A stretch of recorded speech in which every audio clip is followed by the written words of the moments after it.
जय श्री राधे कृष्णा। आप सभी को हमारी ओर से हल षष्ठी व्रत की हार्दिक शुभकामनाएं। भाद्रपद मास के कृष्ण पक्ष की षष्ठी तिथि को हल षष्ठी का व्रत रखा जाता है।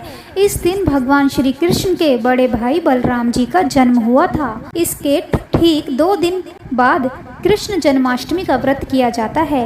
हल षष्ठी के व्रत में कथा अवश्य सुननी चाहिए, तभी यह व्रत संपूर्ण माना जाता है। हल षष्ठी व्रत कथा सुनने से जीवन में सुख समृद्धि बनी रहती है। हल षष्ठी व्रत इस बार 5 सितंबर दिन मंगलवार को रखा जाएगा। शास्त्रों के अनुसार इस तिथि पर भगवान कृष्ण के बड़े भाई बलराम जी का जन्म हुआ था। बलराम जी को हल और मूसल बहुत ही प्रिय हैं, इसलिए बलराम जी को हलधर भी कहा जाता है। उन्हीं के नाम पर इस पावन पर्व का नाम हल षष्ठी पड़ा। हल षष्ठी का व्रत करने वालों को हल षष्ठी व्रत से जुड़ी कथा जरूर सुननी चाहिए। ऐसा करने से भगवान बलराम की कृपा से उनकी सभी मनोकामनाएं पूरी हो जाती हैं और जो माताएं अपनी संतान की लंबी आयु के लिए और उनके सुखी जीवन की कामना के साथ इस व्रत को करती हैं, उन्हें हल षष्ठी व्रत से जुड़ी संपूर्ण व्रत कथाएं सुननी चाहिए। आज की इस वीडियो में मैं आपके लिए लेकर आई हूँ हल षष्ठी व्रत से जुड़ी 6 महत्वपूर्ण कहानियाँ। तो आइए शुरू करते हैं हल षष्ठी व्रत से जुड़ी पहली कहानी।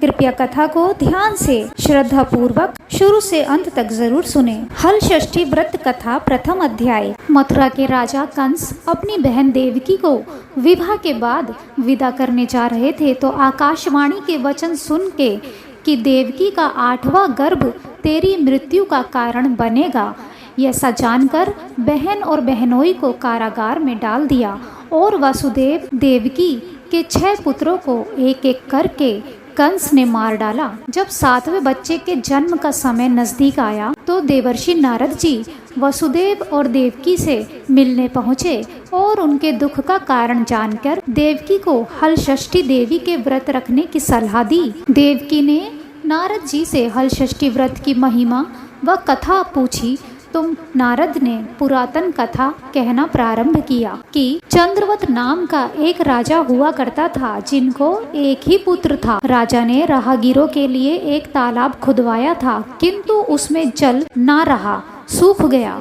राहगीर उस रास्ते गुजरते और सूखे तालाब को देखकर राजा को गाली देते थे। इस खबर को सुनकर राजा दुखी हुआ कि मैंने तालाब खुदवाया, मेरा धन व धर्म दोनों ही व्यर्थ गया। उसी रोज रात को राजा को सपने में वरुण देव ने दर्शन देकर कहा कि यदि तुम अपने पुत्र की बलि तालाब में दोगे तो जल भर जाएगा। सुबह राजा ने सपने में कही बात दरबार में सुनाई और कहा कि मेरा धन व धर्म भले ही व्यर्थ हो जाए पर मैं अपने पुत्र की बलि नहीं दूंगा। यह बात लोगों से होती हुई राजकुमार तक पहुंची तो वह सोचने लगा कि यदि मेरी बलि से तालाब में पानी आ जाए तो लोगों का भला हो जाएगा।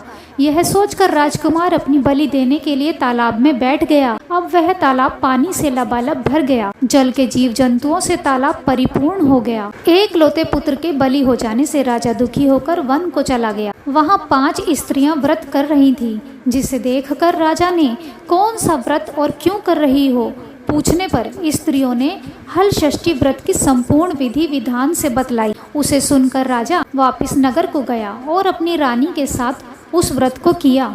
व्रत के प्रभाव से राजपुत्र तालाब से जीवित बाहर निकल आया। राजा परिवार सहित हल षष्ठी माता के जयकार कर सुखपूर्वक निवास करने लगा। इति हल षष्ठी व्रत कथा प्रथमो अध्याय समाप्त हुआ। अब नारद जी ने देवकी से हल षष्ठी व्रत की अन्य कथा कहना शुरू किया कि उज्जैन नगरी में 2 सौतन रहती थीं। एक का नाम रेवती तथा दूसरी का नाम मानवती था। रेवती को कोई संतान नहीं थी, जबकि मानवती के 2 पुत्र थे। रेवती अपने सौत के बच्चों को देखकर हमेशा सोतिया ढा से जलती रहती और उनके पुत्रों को मारने का जतन ढूंढती रहती थी। एक दिन उन्होंने मानवती को बुलाकर कहा कि बहन, आज तुम्हारे मायके से कुछ राहगीर मुझसे मिलने आए थे। उन्होंने बताया कि तुम्हारे पिताजी बहुत बीमार हैं और वह तुम्हें देखना चाहते हैं। पिता की बीमारी का सुनकर मानवती बहुत ही दुखी हुई। रेवती कहने लगी कि बहन, तुम शीघ्र अपने पिता से मिलने चली जाओ। तुम्हारे आने तक मैं तुम्हारे बच्चों का ध्यान रखूंगी। सोत की बात को सच मानकर और अपने पुत्रों को रेवती के हाथों सुरक्षित देकर मानवती पिता से मिलने मायके चली गई। अब रेवती बच्चों को मारने का अच्छा मौका जानकर उन दोनों बच्चों को मारकर जंगल में फेंक आई। इधर मानवती जब अपने मायके पहुंची तो पिता को स्वस्थ देखकर पिता से अपनी सोत की कही बातों को कह कुशल क्षेम पहुंचती है। अब मानवती के माता पिता ने अनहोनी के संदेह से पुत्री को जाने को कहा, किंतु मानवती के माता ने कहा कि पुत्री, आज हलषष्ठी माता का व्रत का दिन है, इसलिए तुम भी पुत्रों की दीर्घायु की कामना से यह व्रत करके आज की जगह कल चली जाना। माता की सलाह मानकर मानवती पुत्रों की स्वास्थ्य कामना से हलषष्ठी माता का व्रत धारण करके दूसरे दिन अपने घर जाने को निकली। रास्ते में वही जंगल पड़ा और वहाँ अपने बच्चों को खेलते देखकर उनसे पूछती है कि तुम लोग यहाँ कैसे पहुँचे। तब पुत्रों ने बताया कि आपके चले जाने पर हमारी दूसरी माता रेवती ने मारकर यहाँ फेंक दिया था कि तभी एक दूसरी स्त्री ने हमें फिर से जिंदा कर दिया है। अब मानवती को समझते देर न लगी कि यह सब माता हलषष्ठी की कृपा से संभव हुआ है और माता की जयकार करती हुई घर को गई। नगर में मानवती के पुत्रों को फिर से जीवित देखकर और माता हलषष्ठी की महिमा जानकर सभी स्त्रियां हलषष्ठी का व्रत करने लगीं। इति हलषष्ठी व्रत कथा द्वितीय अध्याय समाप्त हुआ। नारद जी ने देवकी से हलषष्ठी व्रत की और कथा कहना प्रारंभ किया कि दक्षिण में एक सुंदर नगर है। वहाँ एक बनिया अपनी भार्या के साथ रहता था। दोनों पति पत्नी स्वभाव से बहुत अच्छे व संस्कारी थे। बनिए की पत्नी गर्भवती होती संतान को जन्म देती थी, किंतु भाग्यवश उसकी संतान कुछ समय परांत मर जाती थी। इस प्रकार एक एक करके बनिए की पत्नी के 6 संतान मृत्यु को प्राप्त हो गईं। इस कारण दोनों पति पत्नी बहुत ही दुखी होकर मरने के उद्देश्य से घर से वन की ओर चले गए। वहाँ जंगल में एक साधु से उनकी भेंट हुई तो उन्होंने साधु से अपनी व्यथा कहकर सुनाई। साधु ने ध्यान लगाकर देखा कि बनिए की संतान कहाँ है। साधु ने ध्यान में यम, कुबेर, वरुण, इंद्र आदि लोक में ढूंढा, किंतु जब वहाँ बनिए के बच्चे नहीं दिखे तो साधु ब्रह्मलोक को गए। वहाँ साधु ने बनिए के सारे संतानों को देखकर उन्हें अपने माता पिता के पास लौटने का आग्रह किया। बच्चों ने वापस लौटने से मना करते हुए कहा कि मुनिवर, इससे पूर्व हम कई बार जन्म ले चुके हैं। हम किस किस माता पिता को याद रखकर उनके पास जाएंगे। हम जन्म, मृत्यु और गर्भ के चक्कर से अब मुक्त हैं, इसलिए अब नहीं जाना चाहते। तब साधु ने बनिए को दीर्घजीवी संतान प्राप्ति का उनसे उपाय पूछा। उन आत्माओं ने कहा कि यदि बनिया और उसकी पत्नी माता हलषष्ठी का व्रत रखकर पूजन कथा श्रवण करके अपने पुत्र को व्रत उपरांत जल से भीगा कपड़ा लगाएं तो उनका वह बालक दीर्घजीवी होगा। उन आत्माओं से इस प्रकार सुनकर साधु ध्यान से वापस आकर बनिए से हलषष्ठी व्रत कथा नियम आदि को बता देता है। साधु से इस विधि विधान को सुनकर दोनों पति पत्नी घर को चले जाते हैं। समय उपरांत जब हलषष्ठी व्रत का दिन आया तो उन्होंने व्रत रखा व संतान प्राप्ति का वर मांगा। माता हलषष्ठी की कृपा से अब बनिए की पत्नी गर्भवती हुई और एक सुंदर संतान को जन्म देती है। अगले व्रत पर उन्होंने साधु के बताए अनुसार अपने पुत्र को पोता मारती है। माता की कृपा से अब उनके संतान दीर्घायु को प्राप्त होती है। बनिए का परिवार प्रसन्नता पूर्वक जीवन यापन करने लगा। इति हलषष्ठी व्रत कथा तृतीय अध्याय समाप्त हुआ। एक बार राजा युधिष्ठिर ने भगवान श्री कृष्ण से अत्यंत शोक संतप्त भाव से कहा, हे देवकी नंदन, सुभद्रा अपने पुत्र अभिमन्यु के मरणोपरांत शोक संतप्त है। वह अभिमन्यु की भार्या उत्तरा के गर्भ की संतान ब्रह्म अस्त्र के तेज से दग्ध हो रही है, क्योंकि दुष्ट अश्वत्थामा ने गर्भ को निस्तेज कर दिया। द्रौपदी भी अपने 5 पुत्रों के मारे जाने से अत्यंत दुखी है, इसलिए इस महादुख से उत्थान हेतु कोई उपाय बताइए। तब श्री कृष्ण जी ने कहा, राजन, यदि उत्तरा मेरे बताए इस अपूर्व व्रत को करे तो गर्भ का निस्तेज शिशु पुनर्जीवित हो जाएगा। यह व्रत जो भाद्रपद की कृष्ण पक्ष षष्ठी पर भगवान शिव, पार्वती, गणेश व स्वामी कार्तिकेय की विधि विधान द्वारा पूजन पुत्र पौत्र की अल्पायु व शोक के महादुख से मुक्ति प्रदाता है। इस व्रत के संदर्भ में श्री कृष्ण ने राजा युधिष्ठिर को कथा बतलाते हैं कि पूर्व काल में सुभद्र नाम का राजा था, जिनकी रानी का नाम सुवर्णा था। राजा रानी को एक हस्ती नामक पुत्र था। एक बार राजपुत्र हस्ती धाय माँ के साथ गंगा जी स्नान करने गया। बाल स्वभाव वश हस्ती जल में खेलने लगा। तभी एक ग्राह ने उससे खींचते हुए जल के अंदर ले गया। इसकी सूचना धाय माँ ने जाकर रानी सुवर्णा से कह सुनाई। इस पर रानी ने क्रोधवश धाय के पुत्र को धधकते हुए आग में डाल दिया। पुत्र शोक में व्याकुल धाय माँ निर्जन वन को चली गई और वन में एक सुनसान मंदिर के पास रहने लगी। वन में सूखा तृण धान्य महुआ आदि जो मिलता खाती और मंदिर में विराजित शिव पार्वती गणेश जी की पूजन करके दिन व्यतीत करने लगी। इधर नगर में एक अद्भुत घटना घटित हुई कि धाय माँ का पुत्र आग की भट्टी से जीवित निकल आया और खेलने लगा। यह खबर पूरे नगर में फैलते हुए राजा रानी के पास पहुंची तो उन्होंने इस घटना के विषय में पुरोहितों से पूछा। तभी सौभाग्य से वहां दुर्वासा ऋषि पहुंचे। राजा रानी ने ऋषि का पूजन करके धाय पुत्र के जीवित हो जाने का कारण पूछा तो दुर्वा ऋषि जी ने कहा कि राजन, आपके डर से धाय जंगल में एकांत होकर व्रत करी है। यह सब उसी व्रत का प्रभाव है। अब राजा रानी सभी नगरवासियों के साथ दुर्वासा की अगुवाई में उस जंगल में धाय के पास उस व्रत के विषय में अधिक जानकारी के लिए पूछा।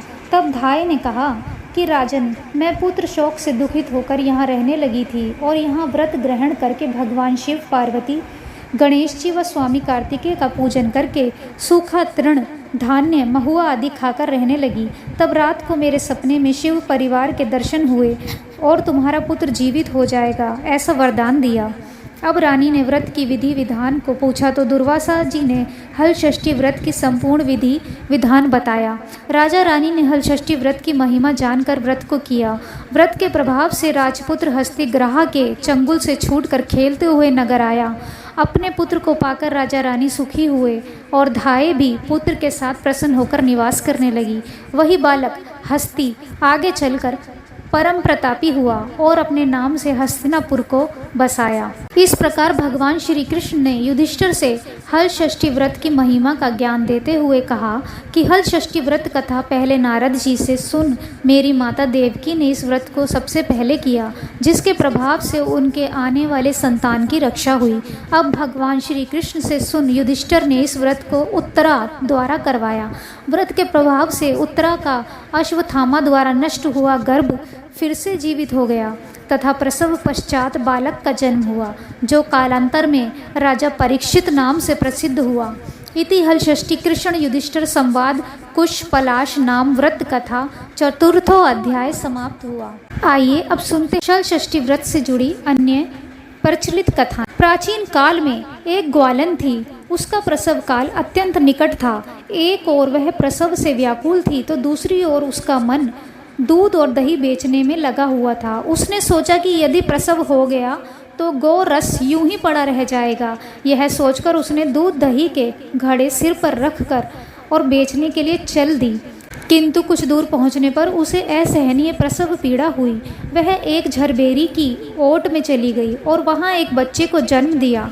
वह बच्चे को वहीं छोड़कर पास के गांव में दूध और दही बेचने चली गई। संयोग से उस दिन हल षष्ठी थी। गाय भैंस के मिश्रित दूध को केवल भैंस का दूध बताकर उसने सीधे साधे गांव वालों में बेच दिया।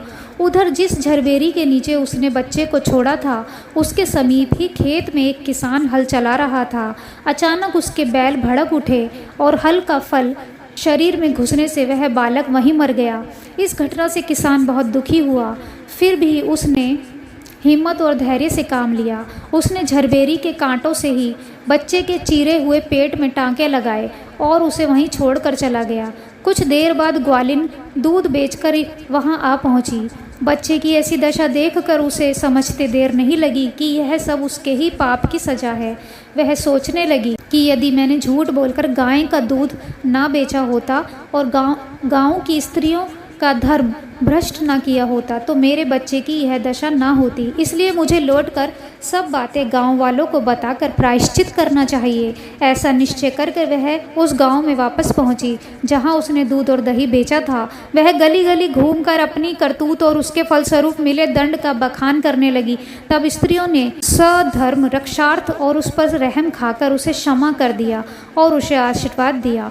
बहुत सी स्त्रियों द्वारा आशीर्वाद लेकर जब वह फिर से झरबेरी के नीचे पहुंची तो यह देखकर आश्चर्यचकित रह गई कि वहां उसका पुत्र जीवित अवस्था में पड़ा है। तभी उसने स्वार्थ के लिए झूठ बोलने को ब्रह्म हत्या के समान समझा और कभी झूठ न बोलने का प्रण कर लिया। इति हलषष्ठी व्रत का 5वां अध्याय समाप्त हुआ। एक बार काशीपुरी में देवरानी व जेठानी रहती थी।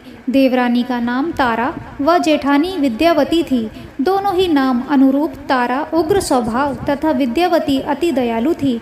एक दिन दोनों ने ही खीर पकाकर ठंडा करने के लिए खीर को आंगन में रख दिया और बातें करते अंदर बैठ गईं। तभी 2 कुत्ते खीर देखकर खाने लगे। अब आवाज़ सुनकर दोनों देवरानी व जेठानी बाहर आईं तो अपनी खीर को कुत्ते को खाते हुए देखा। विद्यावती अपनी खीर को झूठन जानकर शेष बचे को भी कुत्ते के सामने पुनः डाल आई और तारा ने दूसरे कुत्ते को एक कमरे में बंद करके खूब मारने लगी। जैसे तैसे वह कुत्ता अपनी जान बचाकर बाहर भागता है। दूसरे दिन दोनों कुत्ते एक जगह मिलते हैं और एक दूसरे का हाल पूछते हैं। इस पर विद्यावती के खीर खाने वाला कुत्ता कहता है कि वह स्त्री बहुत ही दयालु थी, उसने मुझे बाकी बची खीर भी खाने को दी। ईश्वर करे कि जब मेरा दूसरा जन्म हो तो मैं उसी की संतान बनूं और उनकी खूब सेवा करूं। अब दूसरा कुत्ता कहता है कि मैं भी उसी औरत की संतान बनूं जिससे कि मैं उनसे बदला ले सकूं। उस दिन हलषष्ठी व्रत था। तारा की मार से बेदम वह कुत्ता मर गया। अगली हलषष्ठी व्रत के दिन तारा ने एक पुत्र को जन्म दिया। जन्म के बाद वह बालक अगली हलषष्ठी व्रत के दिन मर गया। इसी प्रकार तारा ने एक एक करके 5 पुत्रों को जन्म दिया।